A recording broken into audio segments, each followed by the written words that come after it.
الحمد لله رب العالمين والصلاة والسلام على سيد الأنبياء والمرسلين وعلى آله وأصحابه وعلى كل من تبعهم بإحسان إلى يوم الدين أما بعد أعوذ بالله من الشيطان الرجيم بسم الله الرحمن الرحيم يا بني آدم قد أنزلنا عليكم لباسا يواري سوآتكم وريشا ولباس التقوى ذلك خير صدق الله مولانا العظيم.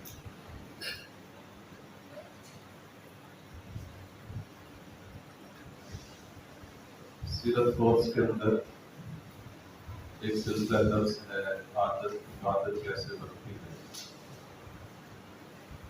اس کے لیے آج ہمارا عنوان ہے لباس.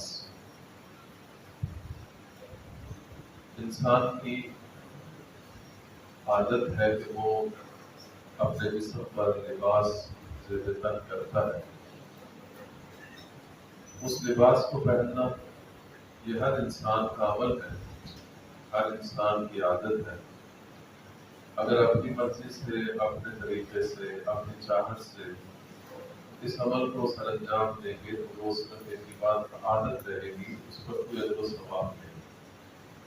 لیکن اگر ہم اس عمل کو اللہ اس کے رسول کے بتائے ہوئے طریقے کے مطابق انجام دیں گے تو پھر یہ ہماری عادت نہیں رہے گی بلکہ عبادت بن جائے گی. میں نے جو آیت کریمہ پڑھی ہے اللہ تعالیٰ اس میں ارشاد فرماتے ہیں یا بنی آدم، اے آدم کے بیٹے اور بیٹیوں، قد انزلنا علیکم لباسا، ہم نے تمہارے لیے لباس نازل کیا ہے. اس لباس کا کام کیا ہے؟ یواری سوآتکم، وہ تمہارے جسموں کے ان حصوں کو چھپاتا ہے جس سے ظاہر کرنا تمہیں برا لگتا ہے. وریشا، اور لباس کا دوسرا مقصد یہ ہے کہ وہ تمہیں پہننے سے اچھا لگتا ہے، تمہاری زینت کا باعث بنتا ہے. تو یہ لباس اللہ تعالیٰ کی نعمت ہے. اللہ تعالیٰ کا ایک بہت بڑا احسان ہے کہ اس نے ہمیں لباس عطا فرمایا ہے. ورنہ اگر لباس نہ ہوتا تو آدمی زینت بھی اختیار نہ کر سکتا اور اپنے وہ اعضاء جن کو چھپانا چاہتا ہے چھپا نہ سکتا. یہ اللہ تعالیٰ کی بہت بڑی نعمت ہے، اس کو اللہ کی نعمت سمجھنا اور اللہ تعالیٰ کے احکامات کے اور نبی اکرم صلی اللہ علیہ وسلم کی تعلیمات کے مطابق پہننا. اس میں سب سے پہلا تقاضا یہ ہے اللہ تعالیٰ کا کہ وَثِيَابَكَ فَطَهِّرْ، اپنے کپڑوں کو پاک رکھ. تو لباس پاک ہونا چاہیے، صاف ہونا چاہیے. ایک مسلمان کو گندا بھی نہیں ہونا چاہیے اور ناپاک بھی نہیں ہونا چاہیے. دونوں چیزوں کا خیال رکھنا، لباس پاک بھی ہو اور صاف بھی ہو. عام طور پر ہمارے معاشرے میں کئی لوگ جب وہ نماز نہیں پڑھتے ان کو ہم نماز کے لیے بلاتے ہیں تو ان کے بہانوں میں سے ایک بہانہ یہ ہوتا ہے کپڑے پاک نہیں. ایک مسلمان ہو اس کے کپڑے پاک نہ ہو یہ تو اچھی بات ہے.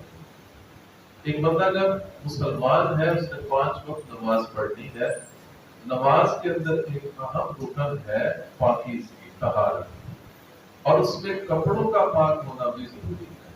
تو اس لیے ایک مسلمان کو ہمیشہ اپنے کپڑوں کو پاک رکھنا چاہیے، صاف رکھنا چاہیے تاکہ وہ اللہ تعالیٰ کی عبادت کا وقت آئے تو اسے پریشانی نہ ہو، اسے کوئی رکاوٹ نہ ہو، وہ ہر وقت اللہ کی عبادت کے لیے تیار ہے. تو اس لیے اللہ تعالیٰ کا فرمان ہے کہ اپنے کپڑوں کو پاک رکھیں. دوسری بات یہ کہ رنگ تو سارے ہی جائز ہے، کسی بھی رنگ کا لباس پہن سکتے ہیں. خود نبی اکرم صلی اللہ علیہ وسلم سے، صحابہ کرام سے کئی رنگ پہننا ثابت ہے. لیکن سارے رنگوں میں سے سفید رنگ بہت پسندیدہ رنگ ہے.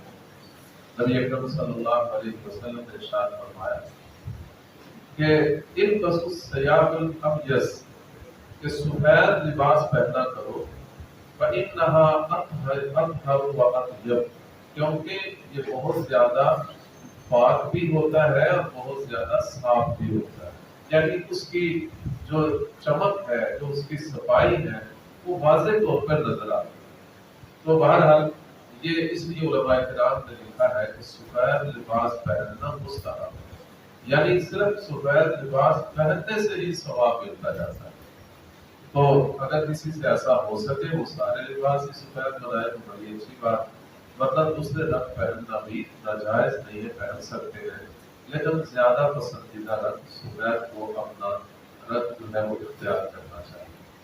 اسی طرح جب کوئی آدمی نیا لباس پہنے تو اس کے لیے نبی اکرم صلی اللہ علیہ وسلم کا طریقہ یہ تھا کہ کان رسول اللہ اذا استجد ثوبا لبسه یوم الجمعہ، کہ جب بھی نیا لباس پہنتے تھے تو جمعہ کے دن سے اس کی ابتدا کرتے تھے۔ تو اس لیے آدمی اپنے نئے لباس کو پہننے کی ابتدا جمعہ کے دن سے کرے، یہ بھی سنت طریقہ ہے۔ اسی طرح لباس سے متعلق یہ بھی تعلیم ہے کہ کوئی آدمی غیر مسلموں کے لباس جیسا لباس نہ پہنے۔ نبی اکرم صلی اللہ علیہ وسلم کا فرمان ہے لیس منا من تشبہ بغیرنا، جو شخص مسلمانوں کو چھوڑ کر کسی اور مسلک کے، کسی اور یعنی لوگ کسی اور قوم کی تشبہ اختیار کرتا ہے، وہ جیسا بننے کی کوشش کرتا ہے تو اس کا پھر ہم مسلمانوں سے تعلق ہے۔ اس لیے ہمیشہ مسلمانوں جیسا لباس پہننا، غیر مسلم لوگوں کی نقل یا ان کی محبت میں ان جیسا لباس نہ پہننا۔ اسی طرح لباس سے متعلق یہ بھی تلقین ہے کہ آدمی کا لباس متکبرانہ نہیں ہونا چاہیے۔ ایسا لباس نہ ہو کہ اس کو پہن کر یہ سمجھے کہ میں سب سے بہتر ہوں، باقی سب مجھ سے گھٹیا ہے، سب مجھ سے جو ہے وہ ادنا ہے، ادنا درجے کے ہیں۔ ایسی صورتحال نہیں ہونی چاہیے۔ لباس آدمی پہنے چاہے اچھا ہو، خوبصورت ہو، لیکن دل میں تکبر نہیں ہونا چاہیے۔ ایک صحابی نے جب تکبر کی مذمت سنی تو پوچھا یا رسول اللہ، کیا ہمارا تو دل چاہتا ہے ہمارا لباس بھی اچھا ہو، ہمارا جوتا بھی اچھا ہو، ہماری سواری بھی خوبصورت ہو، تو کیا یہ بھی تکبر ہے؟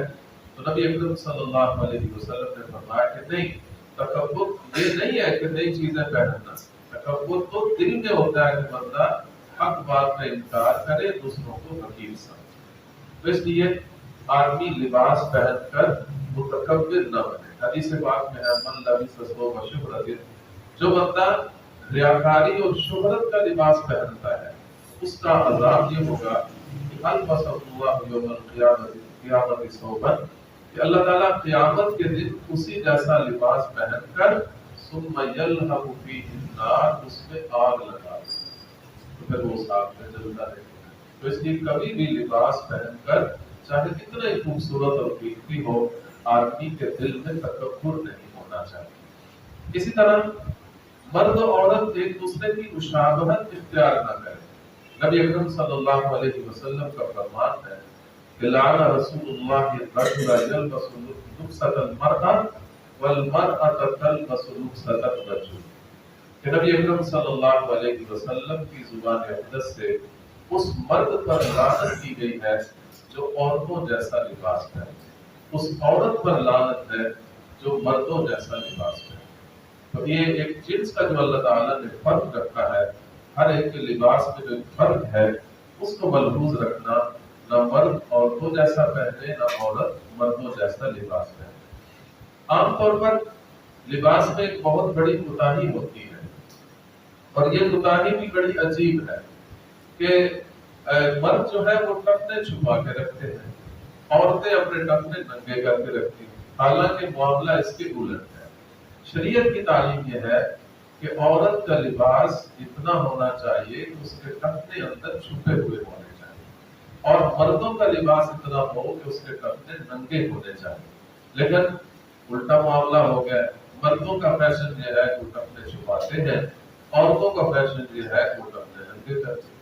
تو یہ بات نبی اکرم صلی اللہ علیہ وسلم کی تعلیمات کے خلاف ہے۔ مردوں کے لیے ارشاد فرمایا ما اسفل من الکعبین من الازار ففی النار، جتنا حصہ ٹخنوں کا لباس کے اندر ہے، یعنی وہ لباس جو ٹخنوں سے بھی نیچے ہے، جتنی جگہ تک جائے گا وہ ساری جگہ جہنم میں جائے گا۔ اس لیے یہ صرف نماز کے لیے نہیں کہ نماز میں ٹخنے ننگے رکھنے ہیں، ہر وقت مردوں کے ٹخنے جو ہے وہ ننگے ہونے چاہیے۔ حتیٰ کہ علماء کرام نے فرمایا کہ بیٹھے ہیں تو پھر بھی یہ تو ہے کہ آلتی پالتی ماری کپڑا اوپر آ کے وہ الگ ہے، لیکن جو نچلے حصے کا جو لباس ہے وہ ٹخنوں سے نیچے لٹکا کے نہیں رکھتا، تو اس لیے اس بات کا خوب اہتمام کر۔ اسی طرح ریشمی لباس منع ہے۔ نبی اکرم صلی اللہ علیہ وسلم نے ریشم اور سونا اس امت کے مردوں کے لیے حرام قرار دیا ہے، تو اس لیے ریشمی لباس، وہ ریشمی لباس جو خاص ریشم کے کیڑے سے تیار کیا گیا ہو، ہاں اگر وہ نائلون سے تیار کیا گیا ہے جس کو ریشم کی کاپی کہہ سکتے ہیں یا ریشم مصنوعی ریشم کہہ سکتے ہیں، وہ جائز ہے، لیکن جو خالص ریشم کے کیڑے نے بنایا ہے، جو اس کے دھاگے سے بنا ہوا ہے، ریشم کے قدرتی ریشم کے دھاگے سے، اس کو پہننا اس امت کے مردوں کے لیے حرام ہے، عورتوں کے لیے جائز ہے۔ اسی طرح لباس جب بھی پہنے تو دائیں طرف سے شروع کریں، یعنی آستین پہننی ہے تو پہلے دائیں طرف پہنے پھر بائیں طرف، اگر شلوار پہننی ہے پہلے دایاں پائچہ پہنے پھر بایاں پائچہ پہنے۔ اسی طرح دعاؤں کا اہتمام کرنا، دعائیں دو طرح کی نیچے لکھی ہوئی ہیں۔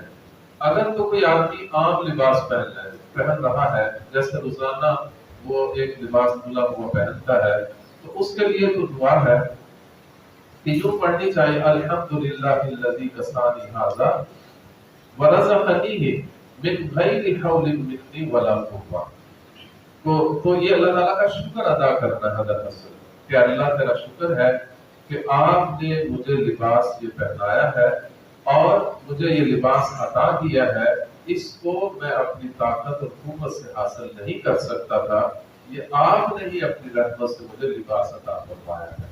ہر لباس بدلتے وقت اس دعا کے پڑھنے کا اہتمام، اور اگر نیا لباس ہو تو اس کے الفاظ کچھ یوں ہیں اللہم لک الحمد، اے اللہ میں آپ کا شکر ادا کرتا ہوں، انت کسوتنی ہی کہ آپ نے ہی مجھے یہ لباس پہنایا ہے، اسألک من خیرہ وخیر ما صنع لہ، اے اللہ مجھے اس لباس کی خیر عطا فرماؤ اور جس مقصد کے لیے لباس بنایا گیا ہے وہ خیر مجھے عطا فرما دو، واعوذ بک من شرہ وشر ما صنع لہ، اور اے اللہ مجھے اس لباس کے شر سے پناہ دے دیجئے اور جس مقصد کے لیے یہ لباس بنایا گیا ہے اس کے شر سے مجھے پناہ دے دیجئے۔ تو یہ وہ دعا ہے جو نیا لباس پہننے کی دعا مقبول ہے۔ اسی طرح اگر آدمی لباس پہنتا ہے تو گریبان کو بٹن لگانا یہ بھی سنت معمول ہے، اگرچہ بعض اوقات نبی اکرم صلی اللہ علیہ وسلم کا بٹن کھول کر بیٹھنا بھی ثابت ہے، لیکن آپ صلی اللہ علیہ وسلم نے صحابی سے فرمایا کہ ضروری اس کو بٹن لگاؤ، گریبان کو بند کرو، ولو بشو کا، اگرچہ تمہیں اور کوئی چیز نہ ملے تو کانٹا ہی لا کر اس کو لگا دو، گریبان کو بند کر دو۔ تو یہ بٹن اس نیت سے لگانا کہ رسول اللہ صلی اللہ علیہ وسلم کی تعلیم ہے، تو یہ بھی ہمارا عمل عبادت ہوگا۔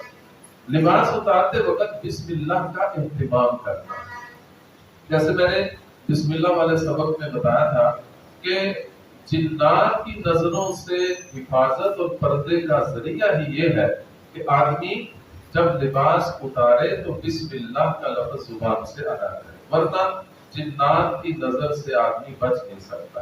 تو باقی لوگوں سے تو پردہ کر سکتا ہے، لیکن جنات کی نظر سے جو ہے بچنے کے لیے، پردہ کرنے کے لیے بسم اللہ الذی لا الہ الا ہو یہ الفاظ زبان سے کہتے ہیں۔ اسی طرح کسی کو صاف اور دھلا ہوا لباس پہنا دیکھیں، یعنی اس کو بڑا خوبصورت لگ رہا ہے، تو دین کی یہ تعلیم ہے کہ ایسا نہ ہو کہ اس سے حسد کرنے لگ جاؤ، اس کے ساتھ جیلس ہونے لگ جاؤ، بلکہ اس کو دعائیں دینا شروع کر دو۔ کیا دعائیں ہیں؟ بڑی پیاری دعا ہے، حدیث پاک میں آتی ہے کہ جب کسی کو صاف لباس پہننا